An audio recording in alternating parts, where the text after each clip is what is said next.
Space is big, right? I mean, space is really, really big.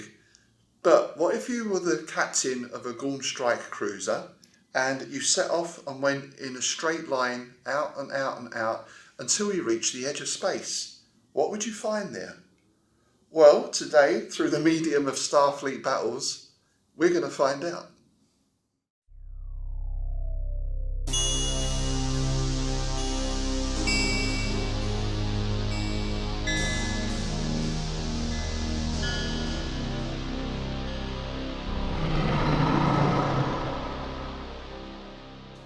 Hi folks, I'm Rob Poyton. Thanks for joining me today on Dragon's Teeth. So the first thing you'll notice is I'm not in the Dragon's Lair as usual. Yes, we're down in Plymouth visiting family just before Christmas, so hence the change of scenery.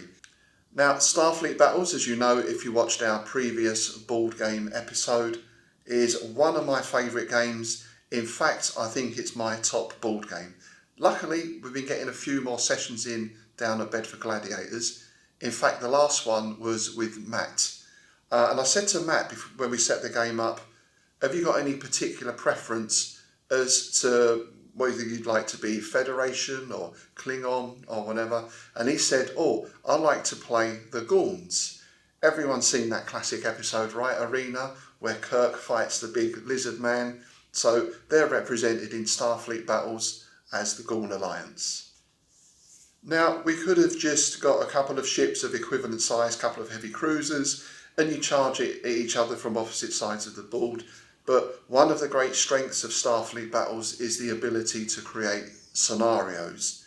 And as you'll also know, if you're a regular viewer here, one thing I do like in my game is this narrative aspect. So we had a little more interest in than just charging each other, photon torpedoes blazing away. I had a look through the scenario book at the back and online at some other material. One thing I found was that Gorn space borders on the Romulan. Ah, that's interesting, I thought. If I play the Romulans, and we've got the Gorns as well, then we get a chance to play around with plasma torpedoes. More about those later on. And also, as a Romulan, I get to use the cloaking device as well. So I developed this scenario where the Gorn strike cruiser, it's on its maiden voyage, a bit of a test run. It's out on the along the outer edges of Gorn space, and it picks up a distress call from a scientific survey ship. So this ship has been sent out to survey planets along the border. They've come under some sort of attack, possibly. It's a little bit vague what's happened, but there's a distress signal, and so the captain of the Gorn strike cruiser is charged to go and investigate. When he gets there, he finds that the freighter is moving very slowly. There's actually been some sabotage on the freighter. There's someone on board who has done something to the dilithium crystals. The freighter can only go a speed of 8. And of course, lurking invisible in the wings are two Romulan birds of prey, two Romulan vessels who uncloak as the Gorn approaches the freighter. So that was the setup for our game. The Gorn captain managed to win it in the end. The freighter was repaired very quickly, luckily for him.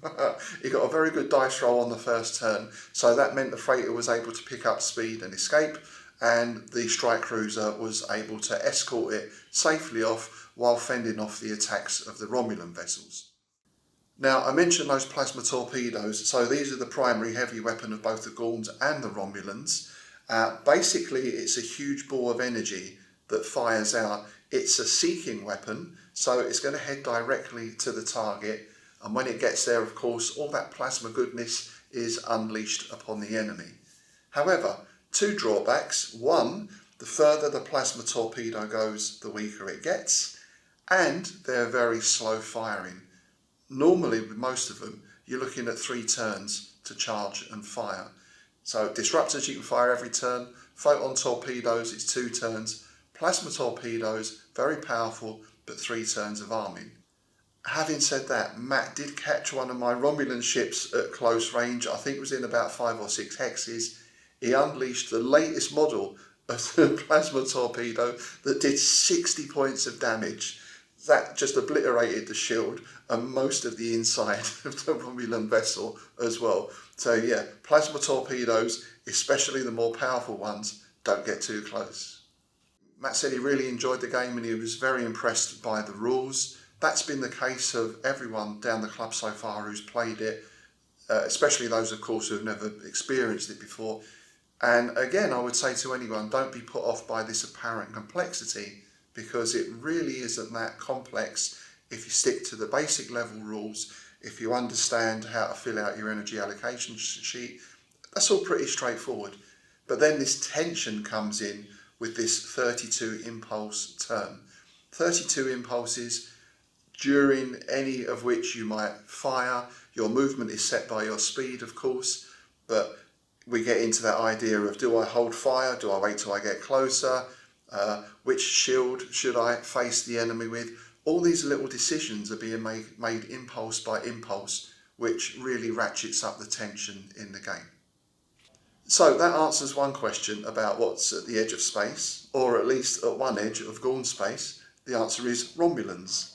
And yeah, we shall see how that develops, whether we play Gorn and Romulans next time or we switch to something else, who knows. But there is another issue with the edge of space as well, and that is the board on which we're playing. So first of all, we start with the board that comes with the game, which is a sort of thick paper or thin cardboard, fair size. The nice thing with this is it's numbered. Each of the hexes is numbered, so it's easy to keep track, for example, of cloaked ships, or if you want to plot secret movement, that kind of thing. The downside is it's a little bit flimsy, and for 2 ships, 3 ships, 4 ships, maybe it's okay, but once you start getting into bigger battles and things start spreading out, then that's potentially an issue. The answer there, of course, is what happens when you hit the edge of space, when you hit the edge of the board. Well, you have to move all the counters back the correct amount. So you might move everything back this way 10 hexes. It's a floating map, of course, in that respect. However, I felt we could get something a little bit better going, so I had a look amongst my boxes in the shed, and I found these. So I've got 3 large sheets of black paper with a white hex on, and these are quite large hexes as well. So they're good for the counters, but I think these also would be good if we were using models, which I aim to do at some point. However, the downside of these is they are quite thick paper, so again they're a little bit light on the table, and also you have to line them up the right way. It's not one big printed sheet, it's 3 sheets, and you have to fiddle around a bit to get the hexes to line up. What we were finding with in play, you move a counter, one sheet gets knocked a little bit, you know, it wasn't ideal. Of course you can blue tack or stick down, I guess, but what is it with blue tack? It's fine for a few goes and then it dries to the consistency of concrete, you know, so that's not always such a good thing either. So I had to think about it, and then I was thinking at the club we've got some really nice battle mats, you know, either thick rubber or foam, or in some cases cloth mats. And I know from things like doing my printing for my banner backdrops, you can get pretty much anything you like printed onto pretty much whatever material you like these days. So first of all, I was looking at the company I get my banners from, and I was thinking, can I just get a black sheet of vinyl and send them a PDF with the white hex printed upon it? That was okay, but then I was going to have to put that together myself. So, you know, that was a bit fiddly. Then I started looking around at companies that produce actual battle mats, and I found a lot of good stuff. It was quite difficult finding just a plain black mat. In fact, pretty impossible, to be honest. But I did find some nice space ones. They have like a space background. And of course, the good thing with these mats is you could have them in various sizes, but still no hex. Until I found a company called Tiny War Games. I'll put the link down below. I got in touch with them and they said, yeah, whatever mat you want, we can print a hex on it in whatever colour you want, no problem. So great, I found a nice space mat. I said I want a 2 centimetre white hex, and sure enough, a few days later, a big tube turned up, and here it is. So I've gone for a 3 foot by 3 foot mat which has plenty of hexes on it. As you'll see, we've got this nice background now.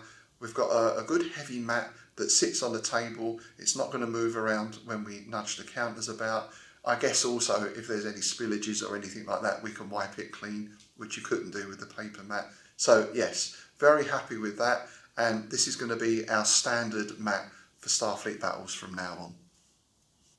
So that's our second edge of space solution. When you get to the edge of space, what happens? You go through this strange process where you go backwards and you can never quite reach the edge.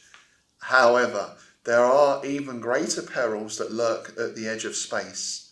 And yes, here it is, Pixie, the giant space cat. Not even plasma torpedoes can deal with that.